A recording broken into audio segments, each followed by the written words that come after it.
Halo guys, welcome to Just for ID bareng gue William, dan kali ini kita bakal bahas dua pertandingan yang kemarin udah gue sebutin ketika gue review Argentina lawan Polandia.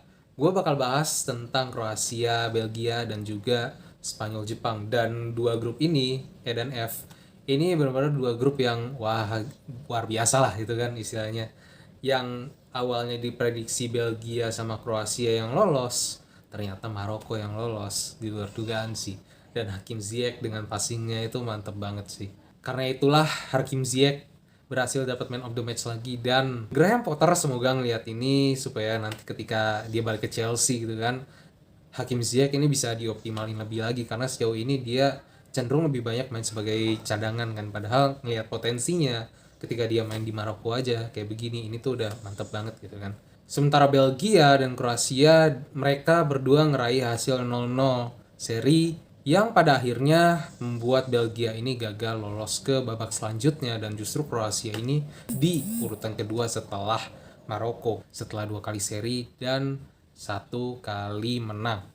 Sementara Jepang, ini yang lebih shocking lagi, di mana Jepang ini nggak diunggulin sama sekali karena ngelihat ada Spanyol dan Jerman, harusnya Spanyol dan Jerman yang lolos. Dan justru di luar dugaan Spanyol berhasil kalah sama Jepang dengan skor 1-2. Padahal ball possession-nya kalau kita lihat itu luar biasa keunggulannya. Sementara Jerman juga kalah ketika lawan Jepang dengan skor yang sama 1-2 juga.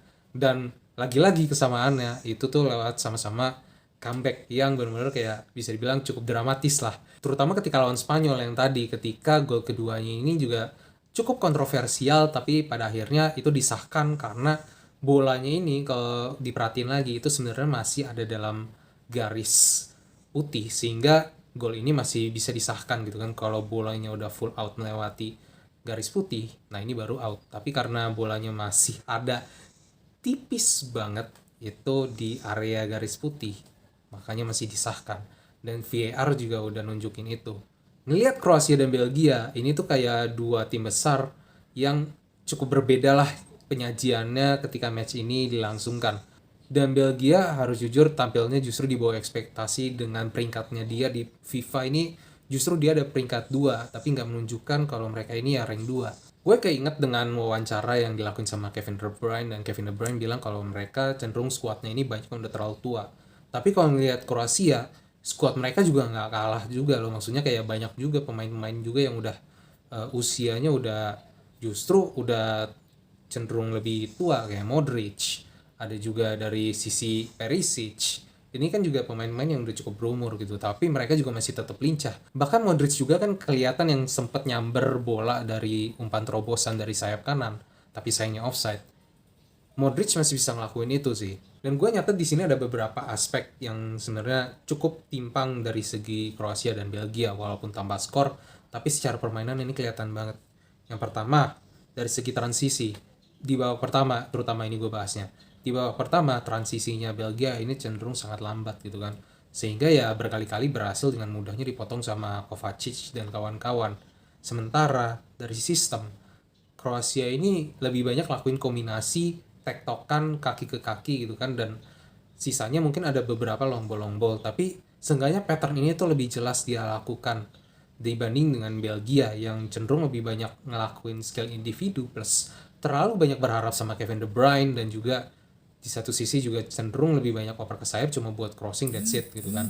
Counter attack sayap kiri kanan crossing, that's it gitu kan. Sisanya ketika mereka dapat second ball mereka cenderung kayak bingung mau ngapain, dan pada akhirnya lebih banyak berhasil direbut sama pemain-pemain Kroasia. Dan Kroasia di babak pertama mereka ngelakuin serangan-serangan ini juga cukup cepat, sementara Belgia itu mereka banyak banget kayak ngehold serangan, ataupun serangan-serangan itu juga kayak terlalu banyak kayak dimainkan dengan tempo yang lambat, sehingga gampang banget ditutup ketika pemain Kroasia ini bertahan gitu kan.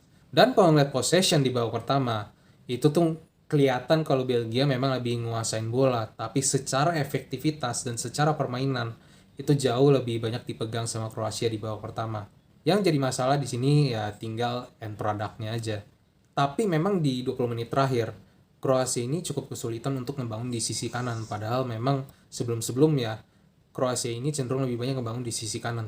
Tapi karena ketika nge-build up dari sisi kanan ini kurang support, pada akhirnya mereka seringkali kayak kalah jumlah gitu kan ketika ngelawan pemain Belgia. Biasanya overload antara 2 lawan 4 atau 3 lawan 4. Karena Belgia ini di lini tengahnya gitu ketika bertahan, mereka kan pasang 5-4-1. Nah, yang empatnya ini itu tuh ngebentuk diamond berjalan gitu loh. Jadi kayak kiri kanan gerak. Ketika diamondnya ke sisi kiri, di sisi belakang yang 5 ini bakal cenderung lebih ke arah kanan dan juga sebaliknya. Sehingga bola-bola yang dikreasiin dari sisi kanannya Kroasia ini cenderung banyak direbut. Ataupun kalau misalnya kerebut, pada akhirnya dialihin switch play ke sisinya Perisic. Dan di sisinya Perisic ini karena bermainnya lebih direct ya, ataupun karena memang ketupatnya ini lagi ada di sisi kiri, ketika switch ke kanan itu kan ada lebih banyak space, makanya itu juga cenderung banyak bisa dimanfaatin sama Perisic dan kawan-kawan ketika berada di sisi kiri. Dan pada akhirnya memang ada beberapa kali crossing juga, tapi ada beberapa kombinasi yang memang cukup mengancam untuk pertahanan dari Belgia. Dan kalau dibilang pertahanannya Belgia ini orang-orangnya udah pada tuwir-tuwir semua, tapi pada akhirnya yang nentuin ini justru pemain depan dari Belgia ini loh, yang bikin kenapa Belgia ini pada akhirnya nggak bisa cetak gol gitu kan. Karena di 2 pertandingan mereka clean sheet, memang ketika ngelawan Maroko mereka kalah kebobolan. Tapi ketika mereka ngelawan tim kayak Tunisia ataupun dari sisi Kroasia, mereka bisa tuh bertahan dengan baik dan juga berhasil clean sheet gitu kan. Meskipun akhirnya gagal lolos ke babak selanjutnya. Dan pada akhirnya babak pertama ditutup dengan skor 0-0. Di babak kedua ini Kroasia lebih ganti formasi.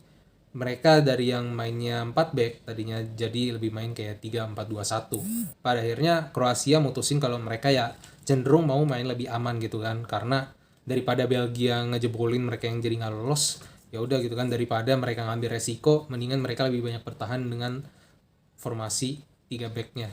Dan di babak kedua sendiri, serangan-serangan dari Belgia ini justru lebih banyak berjalan, lebih banyak clear. Kenapa?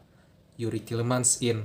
Dan Yuri Tielemans ini penting banget buat Belgia. Salah satu pemain yang bisa nge-build up, yang bisa nge-cover area, yang jadi pemain yang membawa perubahan dari sisi pembangunan serangan dari Belgia. Jadi kayak nggak cuma ngandelin Kevin De Bruyne doang. Karena di babak pertama itu kelihatan banget terlalu banyak ngandelin Kevin De Bruyne, dan juga Leandro Trossard itu benar-benar kayak kelihatan kurang dalam segi performa dan juga kontribusi untuk Belgia di pertandingan kali ini. Selain Tielemans, mereka juga masukin Doku, sama pada akhirnya Lukaku juga dimasukin.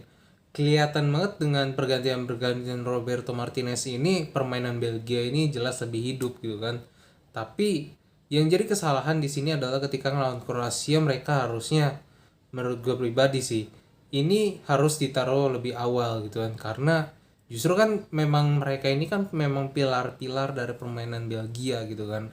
Dan kelihatan terutama ketika Tielemans diturunin, itu serangannya Belgia itu jadi lebih clear gitu kan, lebih jelas dan lebih powerful gitu kan, ketimbang di babak pertama gitu kan, yang serangannya itu cenderung memble, cenderung lebih banyak lambat gitu kan progresinya, sehingga lebih banyak direbut. Memang di satu sisi Kroasia ini lebih banyak bertahan, lebih banyak incar counter attack. Salah satunya Gvardiol ini mainnya lagi bagus banget ketika ngelawan Belgia kemarin. Dan dia cocok sih untuk gua ditaruh sebagai man of the match dari pertandingan kali ini. Tapi pada akhirnya bukan itu yang jadi masalah utama. Yang jadi masalah utamanya justru ada di lini depannya, terutama Lukaku yang dapat beberapa chance justru disia-siain begitu aja. Ada 5 chance yang sebenarnya bersih banget, dia tinggal tap in. 4-5 chance gitu kan, dia tinggal cetit masukin gol. Ada satu momen dimana kayak dia harusnya bisa langsung sundul gitu kan, langsung bisa direct gitu kan nyerangnya, dia kontrol dulu, akhirnya kerebut duluan sama pemain lain. Untuk dari sisi Belgia ada Doku yang cukup promising, dimana dia ketika dimasukkan itu beberapa kali juga bisa cukup mengancam di sisi kiri. Bahkan ada satu momen dimana Doku ini berhasil lewatin 3-4 pemain lewat tusukannya, dan sayangnya dioper nggak terjadi gol. Dan pada akhirnya ya skor sampai akhir tetap 0-0, Maroko lolos, Kroasia juga lolos. So congrats untuk kedua negara ini yang berhasil lolos ke babak selanjutnya. Sementara Belgia masa-masa golden team mereka ini bisa dibilang semenjak 2018 itu udah selesai, dan sekarang justru mereka harus tersingkir lebih dahulu di fase grup, yang pada akhirnya nggak cuma Belgia aja diterusin sama Jerman, yang meskipun dia menang lawan Costa Rica 4-2, tapi mereka harus tersingkir karena Jepang berhasil menang 2-1 ngelawan Spanyol. Dan bukan cuma itu aja, kalau Jerman mau menang, ini mereka sampai di tweetnya itu mereka famos Spain gitu kan, bener-bener kayak bergantung banget sama tim Spanyol ini untuk nyamain kedudukan dari pertandingannya lawan Jepang. Dan bukan cuma itu aja, kalau misalnya mereka pun mau menang secara mandiri ya, atau mau lolos secara mandiri, minimal dengan ketambahan 2 gol dari Costa Rica, mereka tuh harus cetak 10 gol. Dan ini berat banget buat Jerman, makanya pada akhirnya mereka nggak lolos meskipun mereka menang dengan skor 4-2, tapi goal difference mereka cuma unggul 1 dari sekian banyak yang didapat sama Spanyol, karena Spanyol berhasil menangin pertandingannya lawan Costa Rica ini dengan 7-0. Oke, kali ini kita move ke Jepang lawan Spanyol yang kemarin berhasil menangin nama Jepang. Kita mulai dari formasinya. Spanyol seperti biasa dia dengan pakemnya 4-3-3. Sementara Jepang berganti formasi dan juga menurunkan pemain yang cukup berbeda dari ketika dia ngelawan tim sebelumnya Costa Rica. Dia nurunin 3 back kali ini. Yang sebelumnya mereka nurunin 4 back karena ngelihat Spanyol memang dia sangat mengendalikan possession. Jadi seenggaknya Jepang pengen lebih ikut bisa nguasain lebih kuat lini tengah, dan juga lini belakangnya juga bisa lebih solid gitu kan. Dan di babak pertama di awal-awal Jepang itu tuh nggak bertahan, justru Jepang itu tuh udah langsung ngepres dari awal-awal, tapi Spanyol juga beberapa kali bisa keluar dari tekanan yang ada, sehingga Spanyol sendiri juga bisa ngelakuin kombinasi-kombinasinya di sisi sayap terutama. Dan gol pertama itu hadir secara cepat kalau nggak salah menit ke-10-an. Di situ terjadi lewat kombinasi-kombinasi, dan Alvaro Morata berhasil dapat gol setelah nyundul heading dari operan Azpilicueta yang dia itu cenderung bebas, nggak terkawal karena berhasil kombinasi-kombinasi yang dilakuin sama Spanyol. Sementara Jepang sendiri itu memang menghasilkan permainan yang terbuka selama mereka ngelakuin pressing-pressing yang ada. Jepang itu nggak tanggung-tanggung, mereka ngelakuin high press juga langsung ke area pertahanan dari Spanyol.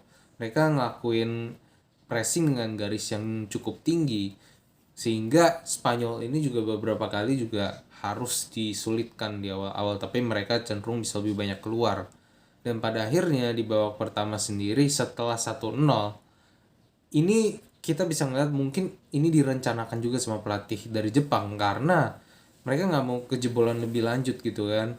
1-0, oke, Jepang mereka main lebih cukup berhati-hati gitu kan dengan pressing-pressing ada. Mereka masih agak ngepres, ada ngepres-presnya, tapi mereka juga cukup berhati-hati sehingga mereka juga lebih banyak bertahan di area sendiri, nggak mau banyak yang aneh-aneh lah ngelakuin daripada mereka kejebolan gol kedua kan. Karena kalau di babak pertama lawan aja udah unggul 2-0, ini bakal kerepotan juga buat Jepang gitu kan. Sehingga 1-0 aja ini dirasa cukup lah untuk mereka untuk bertahan lebih lama dulu di babak pertama gitu kan, dan lebih banyak mengincar counter atau pressing seperlunya. Dan kalau di babak pertama Spanyol sendiri juga ketika Jepang lebih bertahan, ini Jepang lebih solid, lebih disiplin, dan juga Spanyol sendiri juga cukup kesulitan untuk memastikan end produknya itu sampai ke lini pertahanan Jepang ataupun finishingnya sendiri yang bisa dituntaskan sama Spanyol. Dan harus diakui memang kalau finishing dari Spanyol di pertandingan kali ini itu kurang oke, terutama dari sisi Ferran Torres yang bisa dibilang crossingnya itu banyak banget yang nggak akurat. Ini juga jadi salah satu kendala di mana Spanyol ini banyak banget kehilangan momentum atau banyak banget kehilangan kesempatan untuk finishing karena end produknya itu banyak yang nggak sampai, ataupun finishing yang lagi-lagi dibilang sama gue tadi kurang untuk bisa menjebol atau untuk bisa mengancam gawang dari Spanyol di samping back yang solid.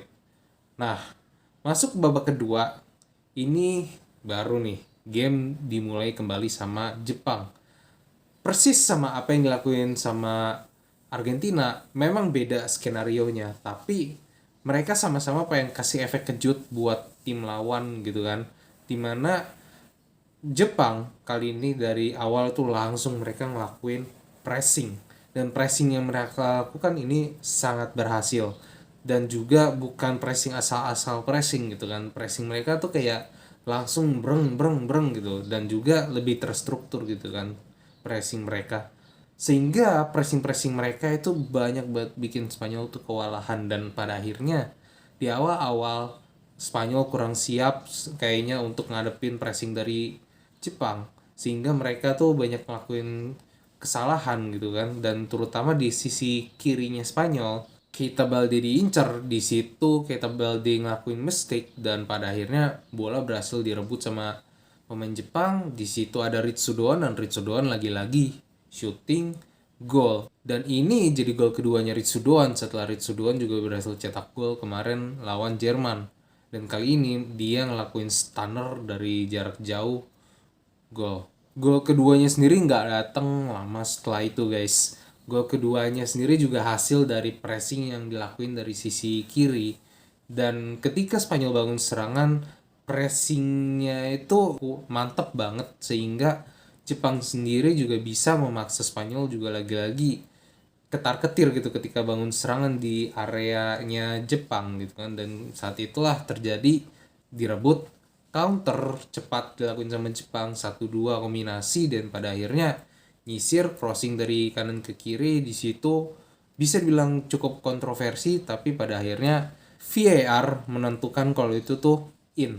Kenapa in? Karena pada akhirnya bola itu masih ada di area garis putih, dan itu tuh jaraknya tuh cuma sedikit, kalau nggak salah tuh cuma 1,88 mm, dimana bola itu masih ada di garis putihnya Spanyol.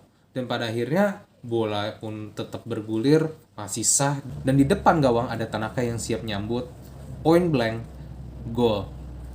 Jepang berhasil ngunggulin Spanyol, berhasil comeback, dan disinilah momen dimana Jepang berhasil memuncaki klasemen. Spanyol sendiri sementara itu hampir nggak masuk ke babak selanjutnya karena kalah ini. Sementara Costa Rica mereka sempat unggul tinggal lawan Jerman, tapi pada akhirnya dibalas 2-4 di ujung pertandingan. Tapi nggak berubah dari Jepang, mereka tetap menang 2-1, dan pada akhirnya mereka nyingkirin Jerman. Di sisa babak sendiri Spanyol juga ngelakuin beberapa upaya gitu, tapi balik lagi di babak kedua finishingnya dari Spanyol itu lagi-lagi kurang untuk bisa mengancam gawang Jepang. Sementara end productnya sendiri juga banyak yang miss, terutama Fernando Torres lagi-lagi di babak kedua. Dan dari sisi Jepang, defense-nya juga disiplin, solid. Ketika mereka unggul 2-1, mereka udah langsung bertahan, incer counter, meskipun ada beberapa kali ngepres dan juga dapat counter berbahaya, tapi pada akhirnya skor tetap 2-1. Jepang sendiri selama bertahan langsung nurunin 6 back. Keito Miyasu dimasukin, sehingga skor berhasil stay dan gak berubah. So, itu aja. Congratulations untuk Jepang juga, dan untuk Spanyol yang meskipun kalah, tapi mereka tetap lolos karena unggul gol jauh dari Jerman. Itu aja dari gua. Thank you for watching. Menurut kalian gimana match kali ini? Boleh komen di bawah. See you on the next review, dan God bless.